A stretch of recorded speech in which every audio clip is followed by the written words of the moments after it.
This week, during what was dubbed a working holiday for President Trump in Scotland, he said he was going to slash the deadline for President Putin to make peace in Ukraine. And then on board the flight home on Air Force One, he gave us a date, August the 8th. Then we had an escalation of sorts on social media. There was a spat with Russia's ex-president, Dmitry Medvedev. Then in Kyiv, we've seen President Zelensky still trying to manage the fallout from a short-lived attempt to overhaul domestic anti-corruption bodies. And Russia showing absolutely no sign of slowing down its aerial campaign on Ukrainian targets. As always, we have lots to talk about and our fantastic team here to answer all of your questions. I'm Vitaly Shevchenko. I'm James Waterhouse. And I'm Lucy Hockings. Welcome to Ukrainecast. Ukrainecast from BBC News.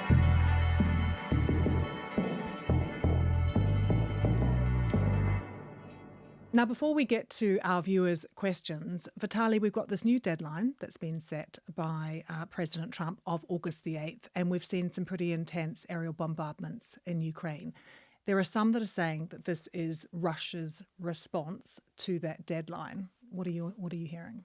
If that deadline's objective was to stop Russian attacks, it's not working. In the early hours of this morning, more missiles hit residential areas of Kyiv. At the time of speaking, at least 8 people have been confirmed dead, more than 50 injured. Part of a residential high-rise collapsed.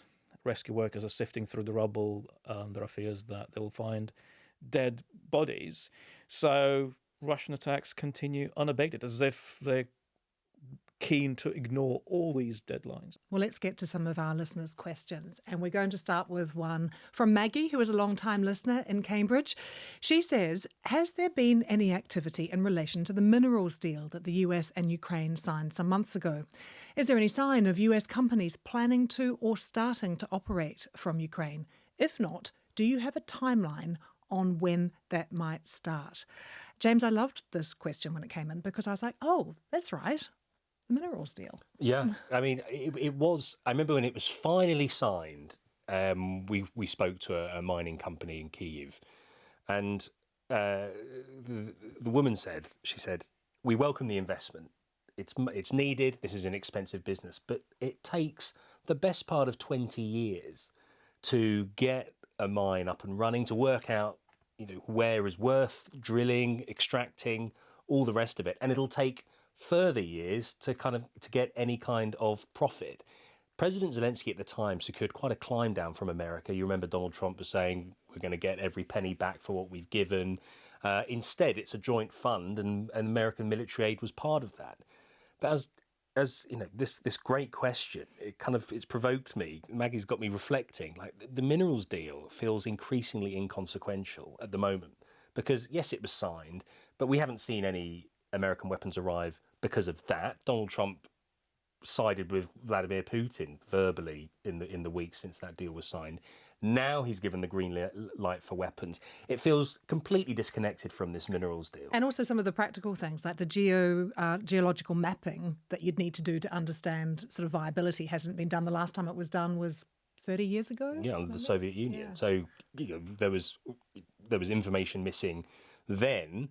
But just maybe when we look back on this war, this moment, and the minerals deal, I'm struggling to see the role it will play. Could it have been a moment when Donald Trump was considering changing his stance and siding with Ukraine? Maybe, but I think we need a bit more time to elapse. What do you think, Vitaly? Is it a red herring? Well, the short answer to Maggie's question is no. The long answer is no, no, and no.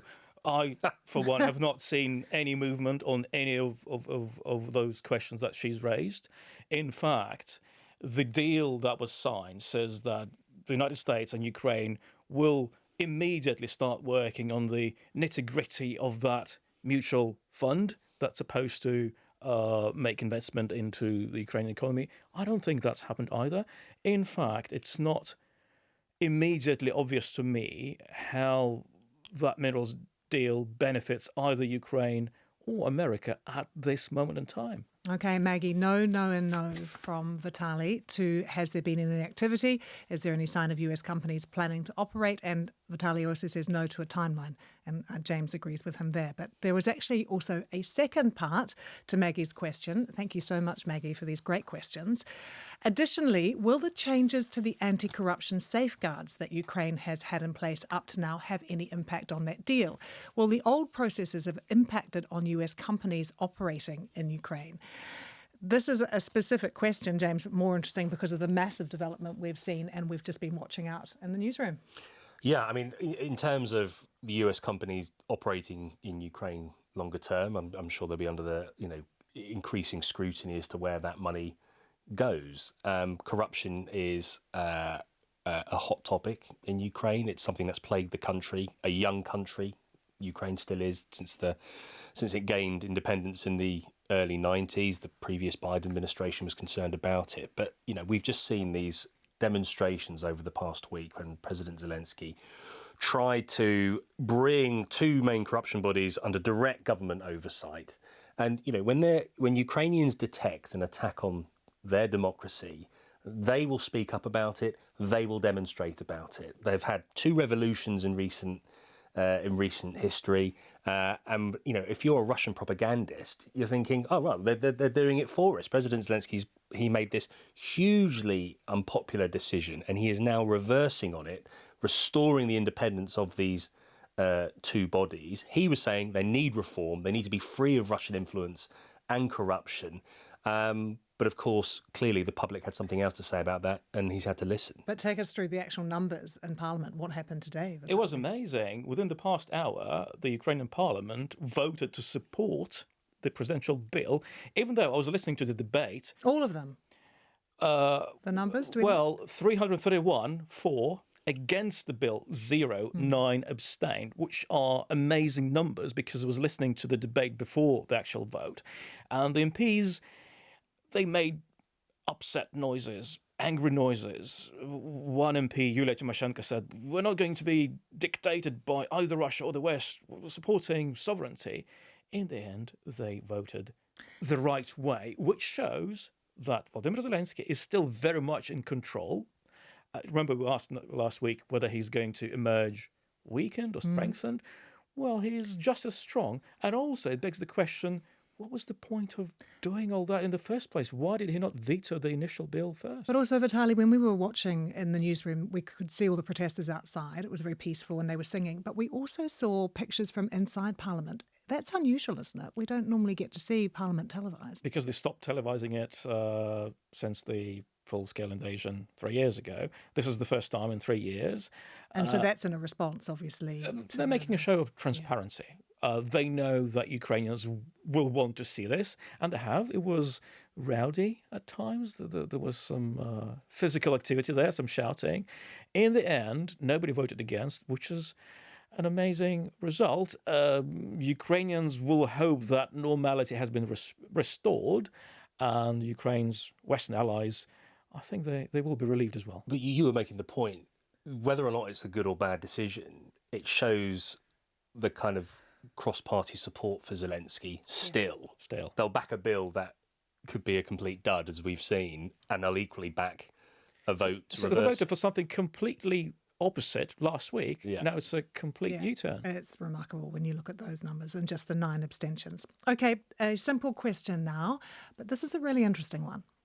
Hi Ukrainecast, I'm Andy from Derby. Do most Ukrainians speak Russian, and how fluent are they, and is it better spoken in different regions? I love this question from Andy because I think it's probably one that a lot of people have and maybe feel a little bit uncomfortable asking, Vitaly. I wonder why. I mean, there's nothing wrong with asking that question. I will be amazed if there are any Ukrainians who will not understand Russian. I think after so many decades and generations of Soviet control, intermarriage, travel, they speak Russian. However, since the start of the invasion, well, I've looked at the numbers, a quarter of Ukrainians, they've switched from Russian to Ukrainian. Before 2014, roughly half of Ukrainians said that their native language is Ukrainian, the other half said Russian. Now it's more than 75% who say Ukrainian is their native But language. there's obviously a difference to Andy's point about the regions as well. Like in some places it's spoken more It's widely. the eastern regions, the southeastern regions that speak Russian more widely. And there's a reason for that.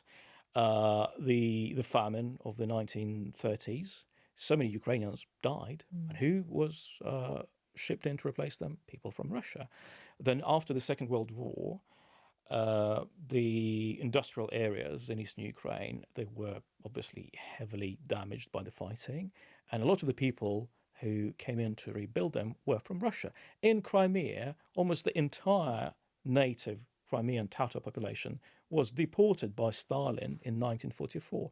Who was sent in to replace them? Russians. So that's one major reason why Ukraine's southeast is Russian-speaking. But I have to say, ethnicity or what language you speak doesn't really indicate whether you're pro-Russian or pro-Ukrainian. So many Russian-speaking Ukrainians, they support Ukraine. It's about values rather than Is that your ethnicity. experience as well? It's such a lazy argument, isn't it? When people say, "Oh, they speak Russian," it's like suggesting I'm pro-Welsh, or I want to be Independence for Wales. Yeah, exactly. I mean, that's a whole other avenue, but it's what I love, the different nuances. You'll wander around Ukrainian cities, you'll detect some Ukrainian, some Russian. And what I learned early on is if you have two Ukrainians, if it's easier, they'll speak in, say they speak in Russian. A friend of mine's from Odessa. Russian's widely spoken there. If a foreigner was to come in and join that conversation and start joining in Russian, it wouldn't be uncommon for them to say, no, we'll do it in English or Ukrainian. So Ukrainians they'll be comfortable. Oh yeah, flipping. they insist on speaking Ukrainian in public, even though they might find it easier to speak Russian in private. How similar are the languages, Vitaly? Well, you will be able to follow the other language if you speak one language. But the key point here is that since the start of the Russian invasion, one of the reasons given by the Kremlin is to protect and defend Russian speakers in Ukraine. A quarter of the Ukrainian population say they've switched to speaking Ukrainian. Very useful to know that because it actually feeds nicely into the next question that we've had from Leslie in Nova Scotia, who says, I have a question about loyalty and infiltration of the armed forces. As I understand it, Ukraine has both ethnic Russians and Ukrainians who speak Russian. Would it not be easy to infiltrate one another's armed forces as a sort of fifth column? Are you aware of anything like this that has been attempted or being discovered by security services on either side? Would it even be announced if such a thing happened? Now, Vitaly, before we get to what's happening right now, can we rewind prior to the full-scale invasion, particularly in the East? The two sides in this conflict back then were less clear-cut, weren't they? They were less clear-cut because Russia was secretive about its invasion. It denied invading Ukraine. It said those little green men had nothing to do with Russia. Now we know that they had everything to do with Russia. And a lot of those people fighting against Ukrainian forces in places like Donbass were shipped in from Russia. They were supplied by Russia. They were commanded by Russian officers. So Russian involvement was huge, and now the full-scale invasion shows how big it was. Now, when it comes to infiltration and ethnicity, the whole concept of an ethnicity in Ukraine is rather vague because of the decades of Soviet rule. It didn't really matter, especially in eastern parts of Ukraine. When you became 18, you were supposed to apply for your ID papers, for your passport. That's the first time many people, especially in the East, thought, oh, am I Ukrainian? Am I Russian? Because there was a line that told you to indicate whether you were Russian or Ukrainian. But it's Russia's invasion, especially Russia's full-scale invasion, that made Ukrainians think really hard, am I Russian? Am I Ukrainian? And it's not about ethnicity, it's about values. So infiltrating the Ukrainian armed forces, it's based on people's political views rather than the language they speak or ethnicity. And we've heard a lot of reports about Russian moles being exposed within the security apparatus. I mean, they've really focused on this, haven't they? Rooting out any kind of collaboration with Russia throughout the war, James, Yeah, I mean, and there are so many levels to it. I mean, just yesterday or just this week, a senior military official was arrested, accused of leaking the details of aircraft locations, bases to the Russians, all the way down to it's used quite a blunt set of laws to pursue Ukrainians who the state sees as having collaborated with the Russians. For example, we met a woman who took a local volunteering role under occupation in eastern Ukraine, and when her village was liberated, she was prosecuted and she was in prison.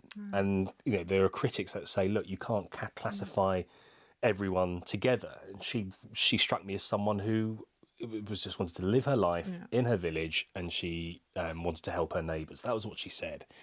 But I remember going to a village called Frozar a couple of years ago, where there was a funeral of a Ukrainian soldier, and these two brothers had leaked this to the Russians, where this funeral would be taking place. They thought there would be Ukrainian soldiers there. There were barely any.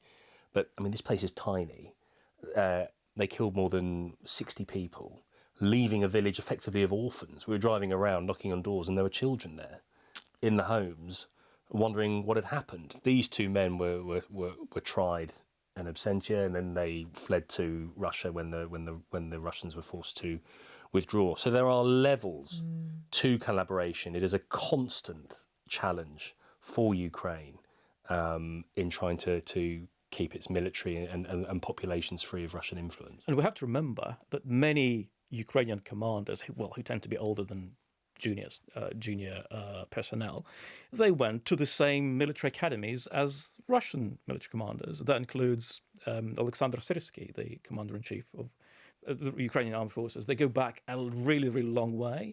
So now is the time when they've had to think, okay, am I with Russia, am I with Ukraine? Because before this all started, they were sort of brothers in arms. They were together. Okay, well, it's time for another question now. And this one is from Eric in Sweden, who says, we hear a lot about Russian information campaigns towards the West, influencing elections, spurring division, cyber attacks, and so on. Are there any counterattacks from Western countries, including Ukraine, to influence Russians in terms of telling the truth about the Putin regime via channels such as Telegram or something else? We'll get to these counterattacks in a moment, but before we do, our very own Olga Robinson has been hard at work on BBC Verify on a new investigation about an alleged Russian disinformation campaign here in the UK. And we got Olga to send us a video. Here at BBC Verify, we have found that identities of British public sector workers, including police, firefighters and NHS workers, have been cloned using AI by a Russian-linked disinformation campaign. We tracked down one man who was impersonated, a 999 emergency service call operator from Preston called Aaron, whose video about his work during Easter holidays had been manipulated to spread fear ahead of the May presidential elections in Poland, which is a staunch ally of Ukraine. Independent researchers helped us to confirm that this video is part of an extensive Russian disinformation network that we and other researchers have been tracking for years. Previously, the network impersonated dozens of media outlets, journalists and academics, and now seem to have broadened their tactics to exploit British public sector workers. AI videos like this one produced by the network are also becoming increasingly sophisticated. We compared the fake audio with Aaron's real voice and found they sounded very similar to the ear. Aaron himself was surprised at how believable the synthetic version of his voice was and told us he didn't think his family or friends would have been able to tell the difference. Luckily for him, the fake didn't go viral, but there's no guarantee another one wouldn't. Great bit of investigative work there from Olga. But Vitaly, perhaps time to remind our listeners and our viewers of what you do for a large part of your day as a member of the BBC monitoring team, the Russia editor there. You know a lot about what's going on in the media. Can you answer Eric's question and what we know about how the West is responding to operations like this? Well, I would urge Eric to look at the BBC's motto. Nation shall speak peace unto nation. This is what we do. We fight disinformation with what we think is the truth. And this, I think, is the reason why the BBC's website is banned in Russia, is blocked in Russia. Russians can still access it, as well as Russian media outlets, which now have to operate from exile. There are numerous Telegram accounts on social media, which are not controlled by the Kremlin and are available to be accessed by Russians. It's still legal. We discussed recently that Russia is banning the search for what they classify as extremist information. You can't advertise VPNs, which are tools that allow Russians and other people in similar countries to bypass all these blocks. So, in short, Russians can still access the BBC, other sources of impartial information, and I've been arguing all these years that consuming and believing Kremlin disinformation is a choice. And opinion polls in Russia show that so many Russians, they support the special military operation. So the choice is there. They can read and listen to independent reports as well. Well, one of the things that is all over social media, lots of different platforms this week, is influenced this next question, which comes from Sasha on Discord, who says, I've been reading media stories about this guy, Derek Huffman, who moved himself and his family to the town of Istra in the Moscow region to escape what he calls woke America, and has now found himself sent to the front lines to fight the war. Do we know any more about this? Is there any news about whether the Trump administration will try to bring him back? James, one of my teenage sons, says he has seen this in so many different places on Reddit, on all the platforms that he looks at. He wants to know about Derek as well. Yeah, and it's probably down to the fact that the Huffman family are avid YouTubers. They documented their journey to Russia. It seems, as you say, that Derek Huffman had grown disillusioned with what he said was the teaching of LGBTQ+ in schools, and this plays into Vladimir Putin's hands in a way. He's produced what's called a shared values visa for people in hostile countries to Russia to come to Russia to share in what he calls traditional values. And it seems that the Huffmans moved to this suburb of Moscow. And to expedite their citizenship application, he joined the military. This was documented on their YouTube channel. He was told as a welder that he would be in repairs, but it seems, say his family, he has been sent to the front lines in Ukraine. His wife says he's looking increasingly slim in videos because of the training, because of malnutrition.